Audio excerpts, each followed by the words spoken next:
¿verdad? Así que con ese sentido quisiera yo iniciar esta etapa de simposio dejando con ustedes a Marc Cambit. Marc Cambit nos acompaña esta mañana, tarde para él, desde Barcelona, España. Él es, primero que todo, docente, así se define, pero también es un profesional freelance. Les quiero contar que se desempeña como consultor de variados proyectos de gestión y también de emprendimiento, tanto del sector público como privado, en su patria, ¿no es cierto?, Barcelona, España, y también en otros estados de Europa. Es profesor de la Universidad de Barcelona, profesor de la Toulouse Business School, también es profesor de la Barcelona School of Management y profesor de la Universidad Pompeu Fabra. Quiero contarles también que se desempeña como docente del CET, ¿ya? Que es un centro tecnológico de la Escuela de Turismo, Hospitalidad y Gastronomía en su ciudad. Así que, sin más presentación, quiero dejar con ustedes en sus primeros 15 minutos a Marc Cambit. Bienvenido a Chile y a Sudamérica. Saludos, Rodrigo, y saludos a todos y a todas. Ante todo, por supuesto, muy agradecido de esta invitación, de poder compartir con vosotros este arranque de esta nueva temporada para vosotros. Siempre es un momento excitante y seguramente más en estos tiempos difíciles, complejos, ¿no? Como nos contaba Cristian hace un rato, ¿no? Pues voy a ello, Rodrigo, y te agradezco muy en particular a ti la intensidad con la que siempre has querido que participase. Te lo agradezco de corazón. Y además estar siempre rodeado así de compañeros y de compañeras, pues la verdad es que en esta conversación que nos invitas, la verdad es que siempre es interesante, ¿no? Poder ver en qué situación nos encontramos. Yo simplemente venía a compartir, si puedo decirlo así, una especie como de situación o de problemática, llamémosla así, que desde hace unos cuantos años yo creo que ya hemos visto que iba veniendo y que esta pandemia finalmente ha arrojado ya al terreno de lo urgente, de la necesidad absoluta de atajar una serie de problemas que creo que cada vez se iban enquistando más en el aula, unas tendencias que no eran en absoluto positivas, y tal vez este sea el momento definitivo en el que por urgencia hay que atacarlo, pero también es una buena oportunidad, ¿no? Precisamente para revisar cómo hacemos las cosas, como nos contaba antes Gastón, ¿no? Ya digo que estos problemas yo creo que voy a comentar vienen de hace unos años, tal vez no sé si 10 años, 11 años, 12 años, y se han agravado, ¿verdad? En esta temporada.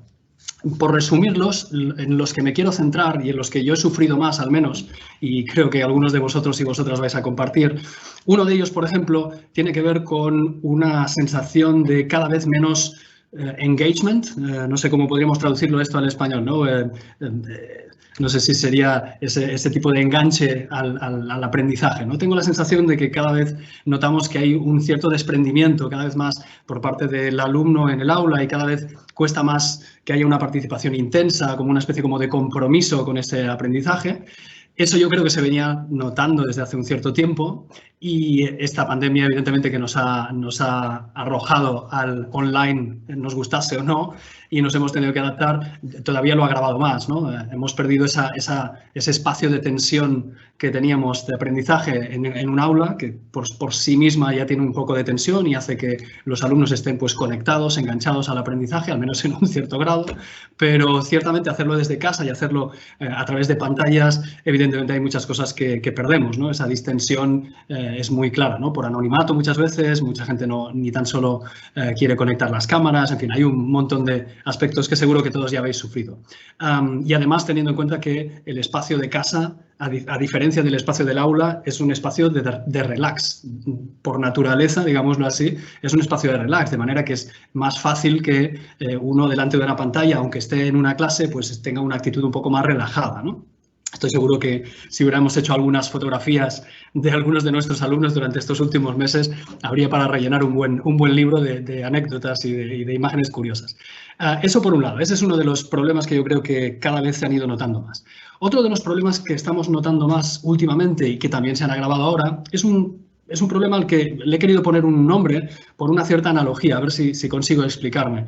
Le he puesto el nombre de Netflixificación. Netflixificación, como referencia a Netflix. ¿A qué se refiere esta analogía? Bueno, tengo la sensación de que cada vez los alumnos tienen más la sensación de que no les hace falta aprender en el momento en que tenemos una clase. Es decir, que ese momento de la clase tal vez no sea su momento para aprender, exactamente igual que les ocurre con la manera en que consumen productos culturales, ¿no? Series de televisión o películas. Ya ha pasado la historia prácticamente, aquellas programaciones de televisión fijas a las 8 de la tarde, va a haber este programa y me siento delante del televisor a verlo.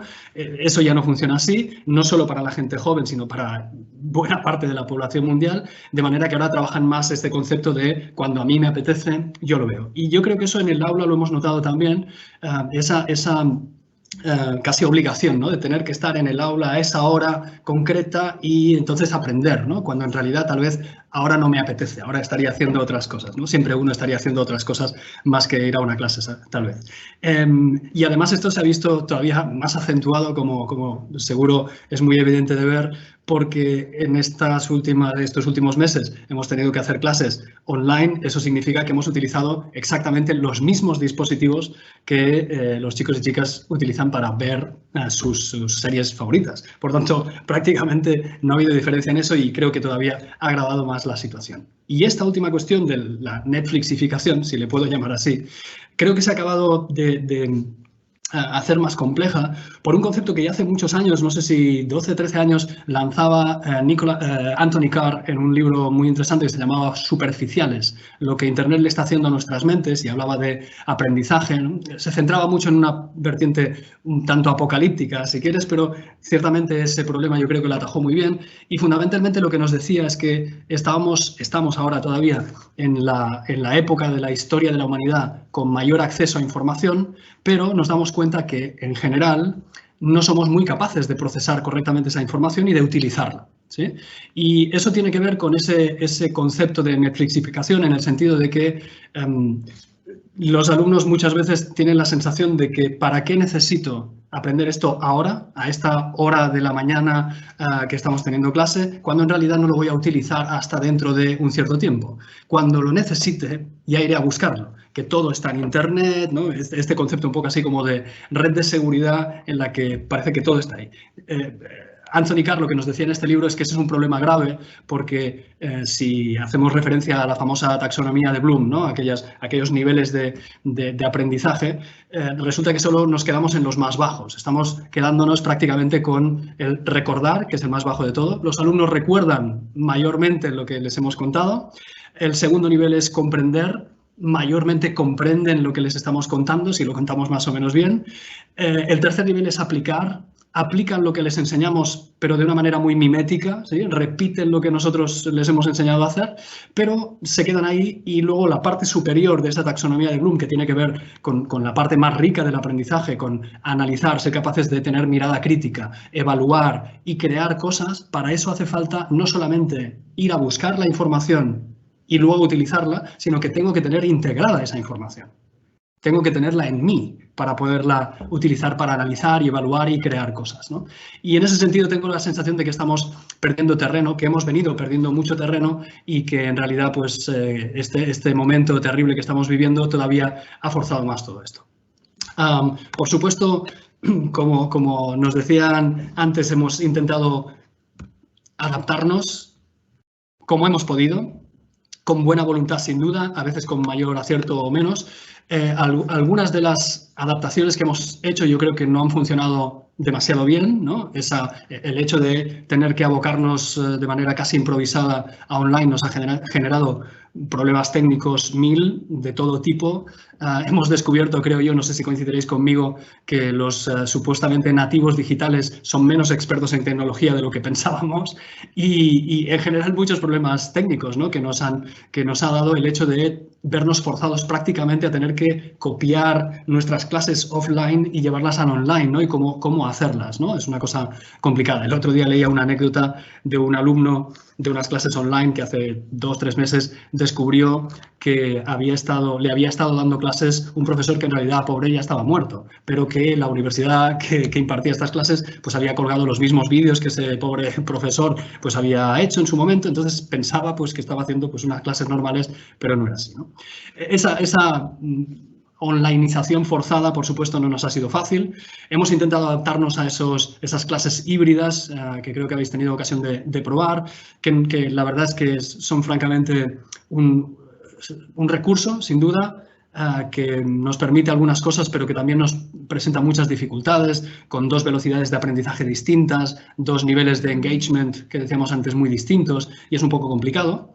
Y también hemos venido aplicando en los últimos años, ya no digo en este periodo online, pero sí en los últimos años, cosas como la gamificación, por ejemplo, ¿no? Para intentar, pues, si conseguíamos recuperar parte de este engagement al que hacía referencia, pero en realidad hemos visto que tiene dificultades, plantea muchas dificultades. Yo creo que estas soluciones que hemos intentado aplicar, muchas de ellas no han funcionado fundamentalmente porque el problema no es un problema de superficie, creo yo, sino creo que es un problema de marco mental. ¿Sí? Yo creo que es un problema de marco mental. Hemos dado mucho énfasis, como decía antes con lo de la taxonomía de Bloom, en que los alumnos pues, puedan recordar cosas y sean capaces de replicar cosas, ¿no? Hacer las clases muy prácticas para que aprendan a hacer cosas, pero muchas veces tengo la sensación de que no son capaces de entender para qué hay que hacer las cosas, ¿no? Esa pregunta clave del why, del por qué, ¿no? Hacer las cosas y no simplemente replicar, ¿no? Parece, al final, exagerando un poco, parece que estemos creando pues, unos meros obreros alienados sin capacidad de acción individual y sin capacidad tal vez de pensar, ¿no? Por tanto, yo creo que estas soluciones que se nos han venido a la cabeza en estos primeros meses no se han demostrado todo lo efectivas que quisiéramos. Y por eso, porque es una cuestión estructural, tengo la sensación de que la solución no pasa por poner parches, sino por otra cosa, porque al final un parche lo único que hace es demostrar que hay una herida debajo y lo que tenemos es que sanar esa herida, sea como sea.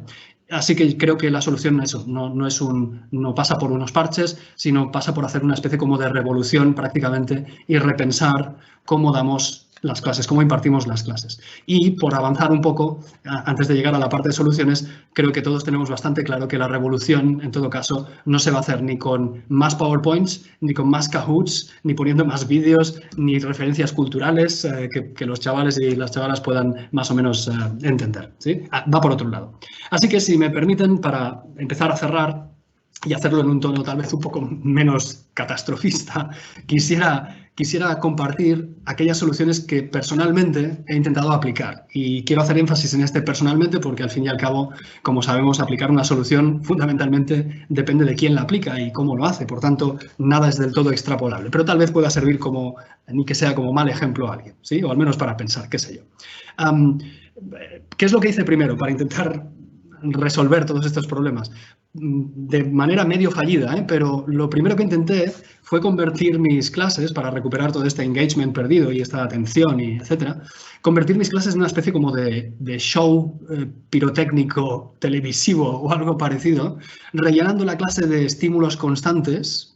Cada 5 minutos había un cambio de algo, de tema, de metodología, etcétera, rellenándolo con referencias culturales cercanas a los alumnos, que si Juego de Tronos, que si que si La Casa de Papel, que si Breaking Bad, en fin, etcétera, ¿no? Para intentar conectar tal vez un poco más.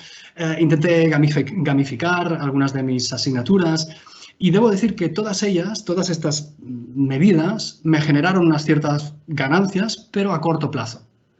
Y además fue terriblemente agotador para mí. Al fin y al cabo, hacer un show de, por caso, 2 horas no deja de ser una cosa bastante agotadora, pero sobre todo el gran problema que encontré y lo que me hizo buscar otras soluciones fue que tenía la sensación de que lo único que estaba haciendo en realidad era perpetuar la situación. Es decir, me encontraba con que los alumnos y alumnas venían a ser entretenidos y no a aprender. Qué divertidas las clases con quien sea, ¿no? Con tal profesor. Ya, pero esa no es la idea, eso no es lo que buscábamos, ¿verdad? Y casi la solución que hemos puesto sobre la mesa nos acaba revirtiendo y haciendo retroceso, ¿no? Yo no quiero que mis clases sean entretenidas, yo quiero que mis clases sean interesantes.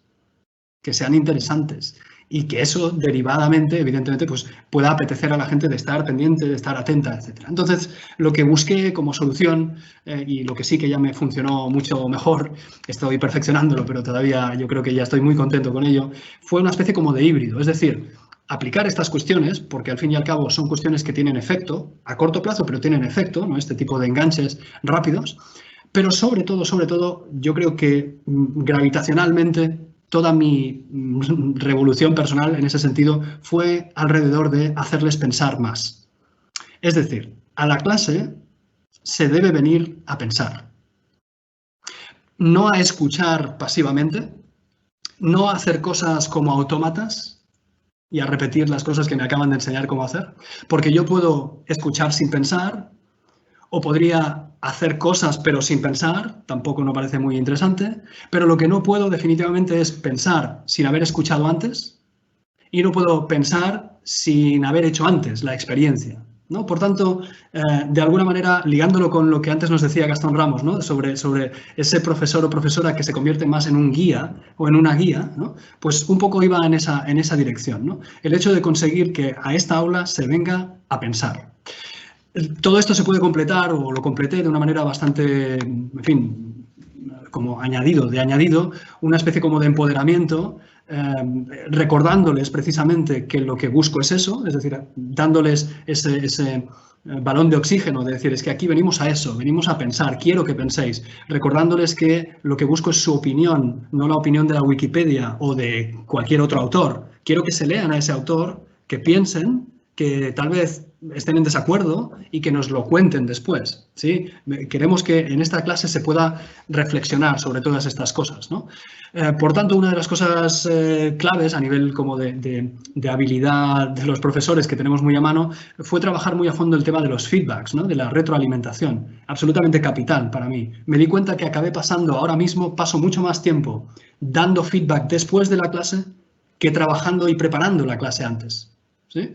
Puedo preparar una clase mucho más rápido de lo que tardo después en dar esas retroalimentaciones, porque baso todo lo que quiero conseguir en el aula en esas retroalimentaciones. Eso es lo que quiero que se mejore para el próximo día. Eres un alumno que parece que le ha costado mucho llegar a esos mínimos que pedíamos para esta práctica concreta, pero entiendo el esfuerzo que has hecho, veo que hay vías de trabajo aquí y esto es lo que quiero que trabajes para la próxima vez.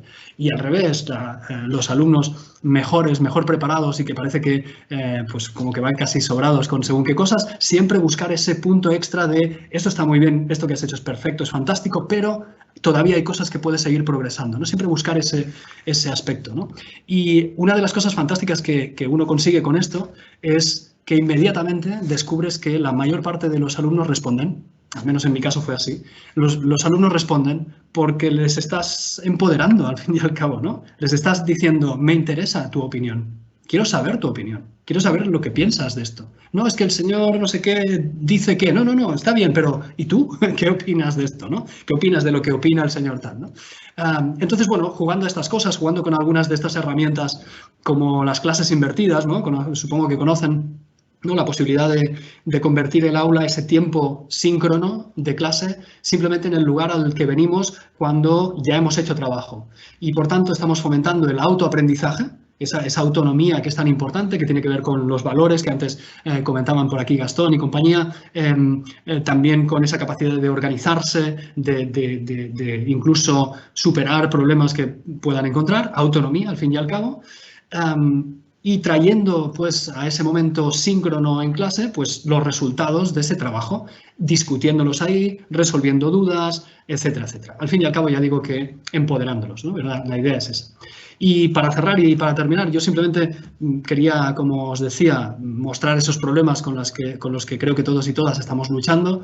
Tal vez alguna vía de trabajo que podemos seguir discutiendo después, pero para mí fundamentalmente la idea es esta que les contaba y es que hay que convencer a los alumnos, nosotros nos podemos convencer fácil, pero a los alumnos y alumnas de que a esa clase, a una clase nuestra, tienen que ir a pensar, porque probablemente sea la única manera de generar seres humanos preparados para afrontar lo que nos queda del siglo XXI, que por tal como ha comenzado parece que va a presentar muchos retos y muchas dificultades. Así que yo creo que esa es la única manera de conseguir fomentar mentes brillantes que sean capaces de pensar, que tengan criterio propio y que por tanto nos puedan dejar un futuro mejor. Esperemos, al menos para ellos, qué sé yo. Muchas gracias.